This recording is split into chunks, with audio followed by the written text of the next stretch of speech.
Hey guys, thanks for joining me in another video. Today I want to talk about these tracks. It is a very expensive lesson that I have learned, and hopefully it could save you guys money one day if you get this machine or you're interested in this machine. Yeah, so let me show you. These are the original tracks here. Original tracks. And these things are heavy. Holy crap. Well, I'm looking to show you guys a number. Okay, here it is. Here it is. All right.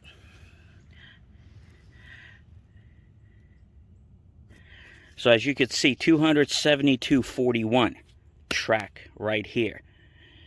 That's the original one.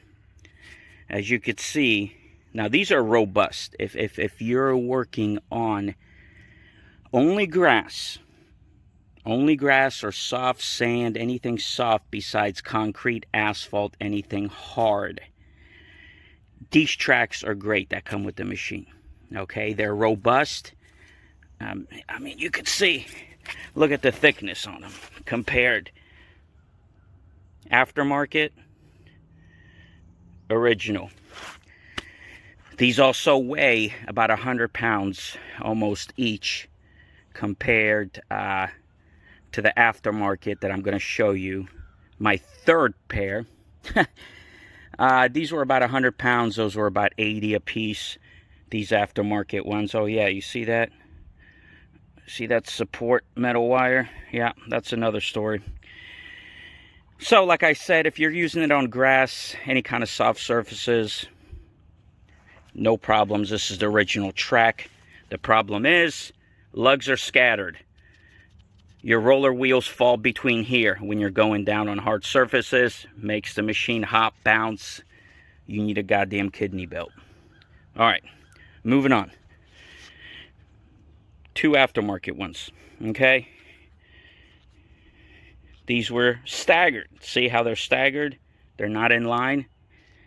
In line, rollers fall through. Staggered, something is making contact on the actual lug, which makes the machine less bouncy, and you don't need a kidney belt. All right. These here, I just want to show you guys numbers because I don't want to hear anybody with their bullshit comments. Oh, they were different size, all this bullshit. No. All right, so again, aftermarket 272.41.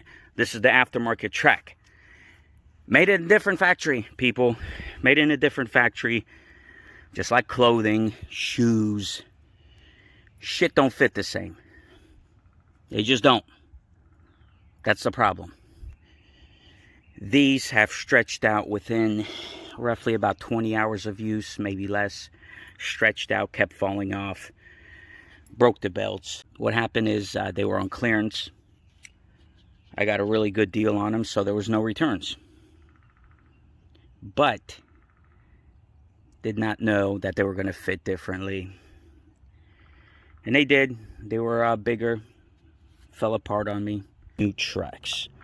As you can see, these are nice and big, so I get a good ride.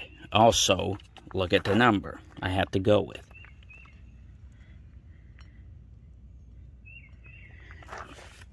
Okay, so I went with a 39 instead of a 41, and I went with a 180, which the track is narrower by an inch, and shorter by 6 inches. Okay, the reason I went with this track, because it's roughly, those were 100s and these were 55. So yeah, crazy 45-pound difference, give or take, in these tracks here. Okay, now I'm trying to clean this off here. Okay, as you could see, I have room to play with if they do stretch. The other ones, my bolt was all the way here. Flappy, right? Really flappy. Okay, so now if you go with a 180, I'm sorry, a 272/40, which would only be 3 inches shorter, 272/40, but they're very hard to find. It went from a 41 to a 39, but if you find a 40, it's only 3 inches. You don't have to do any kind of modification. The reason I went with these, because I want to have room to be able to adjust. Don't want my bolt halfway in, 3/4 of a way in. Plenty of adjustment, plenty of room. Okay. Very simple to do.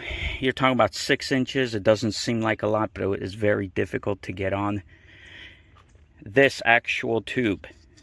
So what you would do is take off your old track, slide this all the way back, so you have room to take off your track. Take off your track, slide this whole wheel assembly out.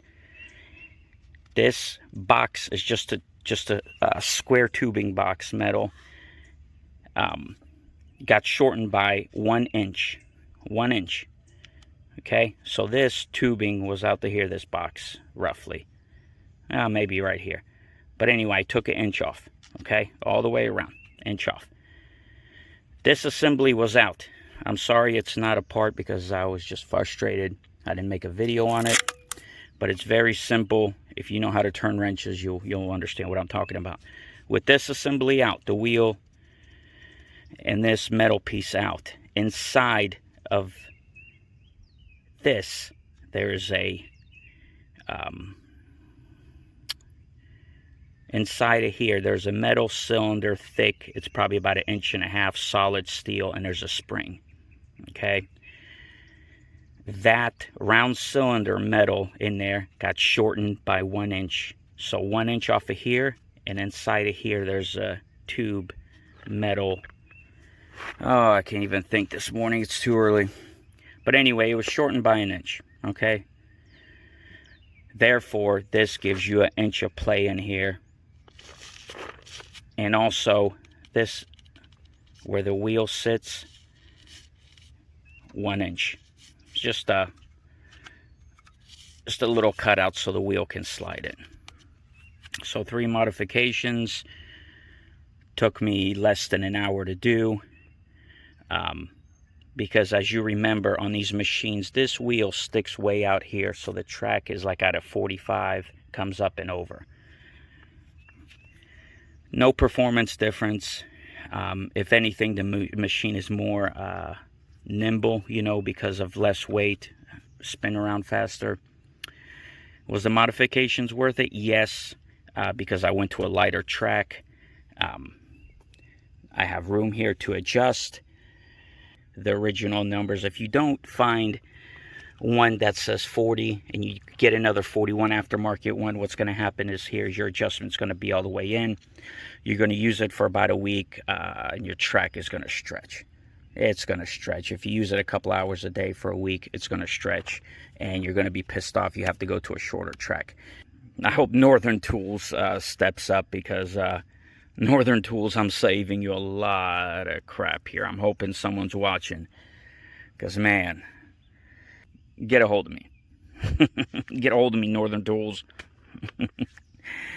All right, guys. Thanks for watching. Any comments, leave them down below, and I'll get back to you. And see you on the next video.